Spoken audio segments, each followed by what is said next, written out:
तूही रे माझा मित्र. अर्णव आणि ईश्वरीची वाढती लोकप्रियता, राकेशचा जीव घेणा कट आणि नम्रताच्या मनातील विष.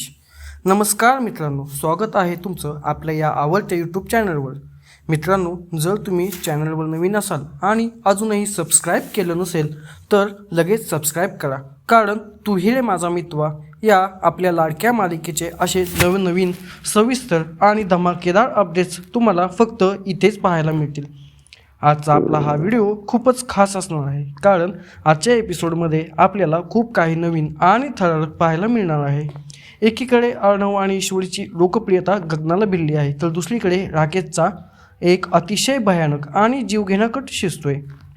आणि सर्वात महत्त्वाचं म्हणजे वल्ललीने नम्रताच्या मनात ईश्वरी विरुद्ध जे विष पेरले, त्यामुळे आता घरात कोणतं नवीन वादळ येणार हे सगळं आपण या व्हिडिओमध्ये सविस्तर पाहणार आहोत.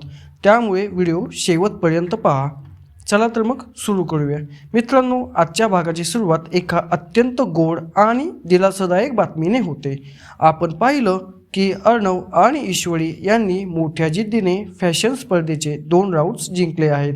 त्यांच्या या यशाची चर्चा आता फक्त स्पर्धेपुरती मर्यादित राहिलेली नाही, तर ती सोशल मीडियावरही जोरदार व्हायरल होत आहे.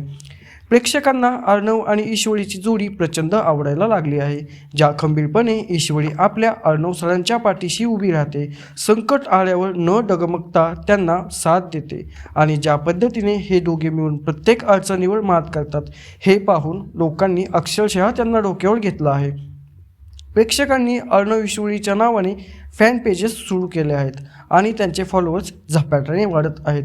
ईश्वरीची हिंमत आणि अर्णवची जिद्द हे आता अनेकांसाठी एक प्रेरणास्थान बनलेले आहे. पण मित्रांनो, घराच्या 4 भिंतीत मात्र परिस्थिती थोडी वेगळी आहे. ईश्वरीला आता एका गोष्टीचा खूप राग येऊ लागला आहे आणि तो म्हणजे अर्णवच्या वागणुकीचा. ईश्वरी मनातल्या मनात खूप चिडलेली असते. ती स्वतःशीच विचार करत असते की बाहेरचे एवढे सगळे लोक माझं कौतुक करत आहेत, मला पाठिंबा देत आहेत, मी अर्णव सरांसाठी एवढं सगळं करते, ती मशीन दुरुस्त करून आणली, त्यांना स्पर्धेत मदत केली, पण या अर्णव सरांचा मात्र काहीच फरक पडलेला नाही. त्यांनी साधी कौतुकाची एक थापही माझ्या पाठीवर दिली नाही. हे फक्त स्वतःचाच विचार करतात. यांना माझ्याबद्दल काहीच कसे वाटत नाही आहे का? ईश्वरीचा हा राग अत्यंत साहजिक असतो. प्रत्येक पत्नीला वाटतं की आपल्या नवऱ्याने आपले थोडे तरी कौतुक करावे. ईश्वरी ह्याच रागात आणि नाराजीमध्ये वावरत असते. पण मित्रांनो, अर्णवला ईश्वरीच्या या रागाची आणि तिच्या मनात चाललेल्या घालमेलीची बरोबर कल्पना असते. तो मुद्दामून तिला सुरुवातीला काहीच बोलत नाही, कारण त्याला ईश्वरीला चिडवायला खूप आवडतं. पण नंतर अर्णव स्वतःहून उठतो आणि ईश्वरीच्या जवळ जातो. तो तिला अत्यंत प्रेमाने जवळ घेतो आणि तिचा राग शांत करण्याचा प्रयत्न करतो. तो ईश्वरीच्या डोळ्यात डोळे घालून अत्यंत प्रामाणिकपणे सांगतो, ईश्वरी, तू अशी काळजी करू नकोस. मला माहीत आहे की आज आपण जे काही यश मिळवलं आहे ते फक्त आणि फक्त तुझ्यामुळे शक्य झालं आहे. जर तू नसतीस तर ही गोष्ट शक्यच नव्हती. ज्या पद्धतीने आपल्यावर एकाहून एक मोठी संकट येत होती आणि मशीन तोडली गेली, आपल्याला चिंध्या दिल्या गेल्या, त्यावरून तर कोणालाच वाटलं नव्हतं की आपण सहजासहजी यातून बाहेर पडू. पण तू माझ्या पाठीशी खंबीरपणे उभी राहिलीस, तू मला मार्ग दाखवलास आणि म्हणूनच आपण या संकटांवर मात करत इथपर्यंत पोहोचलो आहोत. तू स्वतःला कधीच कमी समजू नकोस. माझ्यासाठी तूच माझी सर्वात मोठी ताकद आहेस. अर्णवचे हे शब्द ऐकून ईश्वरीचा सगळा राग कुठल्या कुठं पळून जातो. तिला खूप समाधान वाटतं की अखेर अर्णव सरांनी तिची दखल घेतली आणि तिचे मन भरून येते. पण मित्रांनो, हे सगळं गोड गोड चालू असतानाच दुसरीकडे एक भयंकर वादळ तयार होत आहे. जेलमध्ये बसलेल्या राकेशच्या डोक्यात आता एक अत्यंत भयानक आणि जीवघेणा कट शिजत आहे. राकेशने ठरवलं आहे की आता कोणत्याही परिस्थितीमध्ये जेलमधून पळून जायचं आणि जेलमधून बाहेर आल्यावर त्याचं पहिलं टार्गेट कोण असेल तर अर्णव आणि ईश्वरी. राकेशच्या मनात ईश्वरीबद्दलची वेडी ओढ आणि अर्णवबद्दलचा द्वेष आता शिगेला पोहोचला आहे. तो स्वतःशीच पुटपुटत असतो की एकदा मी इथून बाहेर पडलो की पहिलं अर्णव आणि ईश्वरीचा कायमचा काटा काढणार. एकदा का त्यांना संपवलं की मग सात्विक फॅशन आणि ईश्वरी सगळं काही माझ्या मनाप्रमाणे होईल. राकेशचा हा प्लॅन फक्त बोलण्यापुरता मर्यादित नाही आहे. त्याने आता अर्णव आणि ईश्वरीची थेट शोकसभा भरवण्याचीच तयारी सुरू केली आहे. त्याने काही स्फोटक आणि बॉम्ब वगैरे तयार करायला घेतले आहेत. आता राकेश जेलमधून कसा पडणार आणि त्याचा हा बॉम्बस्फोटाचा भयंकर डाव अर्णव ईश्वरीवर कसा उलटणार हे पाहणार खरोखरच अंगावर काटा आणणारं ठरणार आहे. राकेश आता कोणत्याही थराला जाऊ शकतो हे मात्र निश्चित आहे. इकडे घरात एक वेगळी शंका आणि काळजीचं वातावरण निर्माण झालं आहे. मामाच्या मनात आला वल्ललीबद्दलचा संशय बाळगू लागला आहे. मामांना वल्ललीच्या रूममध्ये रक्ताचे डाग दिसले असतात आणि तेव्हापासून त्यांच्या डोक्यामध्ये अनेक प्रश्नांनी काहूळ माजवलं असतं. मामा अर्णवला हे सगळं सांगतात. अर्णव लगेचच मामीला म्हणजेच वल्ललीला फोन लावतो. तो विचारतो, मामी तू ठीक आहेस ना? रूममध्ये तुझे रक्ताचे डाग दिसले म्हणून काळजी वाटली. वल्लली मात्र अत्यंत शिताफीने खोटं बोलते. ती सांगते, अरे अर्णव मला काहीही झालेलं नाही आहे. माझ्या मैत्रिणीच्या नवऱ्याला अचानक हॉस्पिटलमध्ये ॲडमिट करावं लागलं म्हणून मी घाईघाईमध्ये निघत होते. तेव्हा माझ्याकडून पाण्याचा ग्लास फुटला आणि त्याची काच माझ्या पायाला लागली. थोडंसं रक्त आलं, ते पुसायचं राहून गेलं, बाकी काही नाही. अर्णव तिला विचारतो की तू परत कधी येणार आहेस? वल्लली त्यावर सांगते की ती उद्या परत येईल. फोन ठेवल्यावर वल्लली सुटकेचा निश्वास टाकते. ती मनातल्या मनात म्हणते, बाप रे, आज मी बरोबर सापडले असते. नशीब मला आयत्या वेळी हे मैत्रिणीचं खोटं कारण सुचलं, नाहीतर माझं बिंग फुटलं असतं. वल्ललीचे हे कारनामे कधी ना कधी उघडकीस येणार आहेत, पण तोवर ती अजून किती खेळणार हे पाहणं महत्त्वाचं आहे. दुसरीकडे फॅशन स्पर्धेच्या ठिकाणी सौदामिनीचा संताप अनावर झाला आहे. ईश्वरीने मोठ्या रुबाबात सात्विक फॅशनचं मॉडेल सौदामिनीच्या टेबलवर ठेवलेलं असतं. ते पाहून सौदामिनीच्या रागाचा भडका उठतो. ती ते मॉडेल रागाने उधळून लावते. तिथेच देवसळे पोहोचतो. देवसळेला पाहताच सौदामिनी त्याच्यावर बरसते. ती म्हणते, तुम्ही इथे काय करताय? मला तुमच्याकडून कोणतीच अपेक्षा नाही आहे. तुम्ही पूर्णपणे कुचकामी आहात. देवसळे तिला शांत करण्याचा प्रयत्न करतो. मॅडम, मी माझ्या परीने स्पर्धा थांबवण्याचा खूप प्रयत्न केला. मी मशीन तपासणीच्या नावाने वेळ काढला, त्यांना कपड्यांऐवजी चिन्ह दिल्या, पण अर्णवने त्यातूनही मार्ग काढला. यात माझं काय चुकलं? सौदामिनी भडकून म्हणते, तुम्ही काहीच करू शकला नाहीत. तुम्ही फक्त हातावर हात ठेवून बसला आहात आणि म्हणूनच ते दुसरा राऊंडसुद्धा जिंकले आहेत. सौदामिनीला स्वतःचा पराभव पचवता येत नाहीये आणि ती आपला सगळा राग देवसळेवर काढत आहे. घरामध्ये ईश्वरी सात्विकचा फोटो हातामध्ये घेऊन अत्यंत भावुकपणे बोलत असतो. ती म्हणते, आई, आज तुम्ही असायला हवं होतं. तुम्हाला तुमच्या मुलाचं खूप कौतुक वाटलं असतं. आज तुमच्या मुलाने ज्या जिद्दीने संकटांशी सामना केला आणि स्पर्धा जिंकली ते खरंच पाहण्यासारखं होतं. ईश्वरी आईच्या फोटोशी बोलत असताना अर्णव गुपचूप ते सर्व ऐकत असतो. त्याला ईश्वरीची खूप अभिमान वाटतो. तो ईश्वरीच्या जवळ येतो आणि तोही आईच्या फोटोशी बोलू लागतो. तो म्हणतो, हो आई, तू असायला हवी होतीस. बघ, तुझी सून आणि मी दोघे मिळून आपली सात्विक फॅशन वाचवण्यासाठी लढतोय आणि मला माहिती आहे की देवाचा आशीर्वाद असो वा नसो, तुझा आशीर्वाद माझ्या पाठीशी नेहमीच आहे. तुझ्या आशीर्वादामुळेच हे सगळं शक्य झाले. ईश्वरी अर्णवला खात्री देते की सर, काही झालं तरी आपण आपल्या आईची कंपनी दुसऱ्याच्या घशात जाऊ देणार नाही. ती आपण परत मिळवणारच.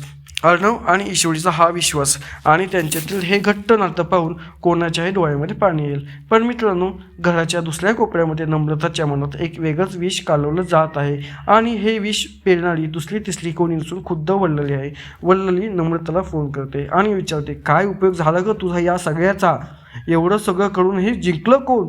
ते दोघेच ना? नम्रताला वल्ललीचं हे बोलणं खटकतं. ती म्हणते, आई, तुम्ही विसरताय का की या स्पर्धेमध्ये आम्ही सुद्धा जिंकलोय?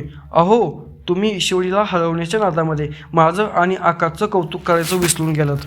तुम्ही तिला ते डोळ्यांचे ड्रॉप्स दिलेत, तिची दृष्टी गेली, तरीही तिने स्पर्धा जिंकली. यात माझा काय दोष? आता त्यांचं मशीन बंद पडलं तरीही ते जिंकले. मला कळतच नाही आहे की तुमचा नेमका प्रॉब्लेम काय आहे. नम्रता वल्ललीला सुनवते, तुम्हाला फक्त ईश्वरी हरलेली पाहायची आहे आणि या नादात तुम्ही विसरत आहात की तुमचा स्वतःचा मुलगा आणि सूनसुद्धा स्पर्धेमध्ये उत्तम कामगिरी करत आहेत.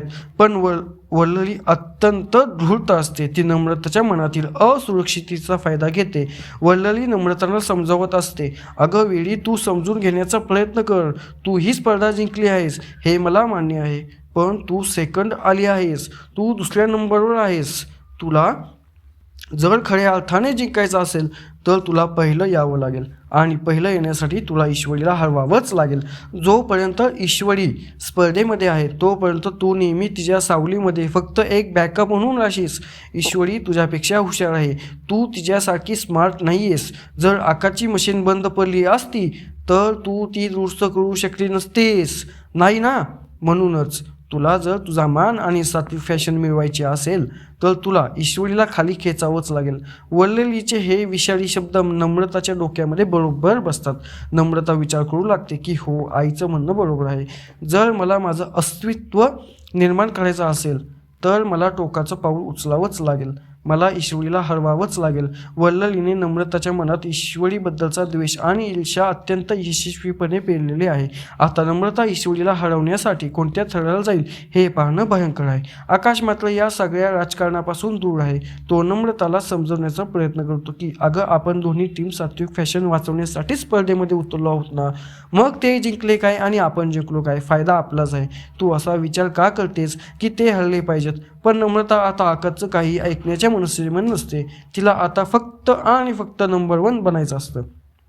दुसरीकडे शिर्के साहेबांचा ईश्वरीला फोन येतो. ते अत्यंत उत्साहाने सांगतात, मॅडम, एक खूप मोठी आणि आनंदाची बातमी आहे. तुमच्या दोघांचे फॅन पेजेस सुरू झाले आहेत आणि तुमचे फॉलोअर्स प्रचंड वाढत आहेत. संपूर्ण सोशल मीडियावर फक्त अर्णव आणि ईश्वरीचीच चर्चा आहे.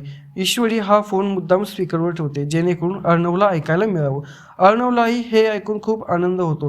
प्रेक्षकांचा हा पाठिंबा त्यांच्यासाठी एक मोठ्या बळासारखा असतो. पण मित्रांनो, मालिका इथेच थांबत नाही. पुढील भागाचा प्रोमो अत्यंत उत्कंठावर्धक आहे. प्रोमोमध्ये ईश्वरी पुन्हा एकदा आपल्या लाडक्या गणूबाप्पासमोर बसलेली दिसते. ती गणूबाप्पाकडे अर्णव सरांची तक्रार करत असते. ती अत्यंत लाडीक रागाने म्हणते, बघितलंस ना गणूबाप्पा, बाहेरचे सगळे लोक माझं किती कौतुक करत आहेत. शिर्के साहेबांनीही माझं कौतुक केलं, पण या घरातल्या माणसाला मात्र माझी काही पडलेलीच नाही आहे. त्यांनी माझा विचारही केला नाही आहे. त्यांना जराही वाटत नाही आहे की माझ्यामुळे ही स्पर्धा आपण जिंकू शकलो आहेत. ईश्वरीचे हे गोड गाणं सुरू असतानाच अर्णव तिच्या मागे येऊन उभा राहतो. तो अत्यंत प्रेमाने तिच्या जवळ जातो आणि तिचे हात आपल्या हातामध्ये घेतो. तो तिला म्हणतो, ईश्वरी, मी मस्करी करत होतो ग तुझी. मला चांगलंच माहिती की हे सगळं यश फक्त आणि फक्त तुझ्यामुळे शक्य झाले. तू नसतीस तर हे शक्यच नव्हतं.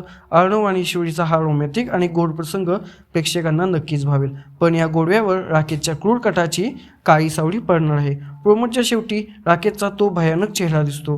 तो दात ओठ खाऊन म्हणतो, आता हा बॉम्ब फुटणार आणि अर्णव ईश्वरीची पूर्ण वाट लागणार. जर ईश्वरी माझी, ती इंदोरी जिलेबी माझी झाली नाही तर मी तिला दुसरं कोणाचंच होऊ देणार नाही. तिला संपवून टाकेल. राकेशचा हा वेळेपणा आता कोणता नवा अनर्थ घडवून आणणार आहे. अर्णव ईश्वरीचा या बॉम्बस्फोटाबद्दल कसे वाचेल आणि नम्रता आता स्वतःच्याच बहिणीविरुद्ध कोणता नवा कट रचेल, हे सगळं जाणून घेण्यासाठी मालिकेचे आगामी भाग पाहणं अत्यंत रंजक ठरणार आहे. मित्रांनो, तुम्हाला आजचा हा सविस्तर रिव्ह्यू कसा वाटला? ईश्वरी आणि अर्णवची जोडी तुम्हाला किती आवडते आणि राकेशचा या भयंकर प्लॅनबद्दल तुमचं काय मत आहे हे आम्हाला खाली कमेंट बॉक्समध्ये नक्की सांगा. जर तुम्हाला हा व्हिडिओ आवडला असेल तर व्हिडिओला एक लाईक नक्की करा. तुमच्या मित्रपरिवारासोबत शेअर करा आणि अशाच नवनवीन धमाकेदार अपडेट्ससाठी सर्वात आधी पाहण्यासाठी आपल्या चॅनलला लगेच सबस्क्राईब करा. भेटूया पुढच्या व्हिडिओमध्ये. तोपर्यंत स्वतःची काळजी घ्या. Thanks for watching. Bye bye.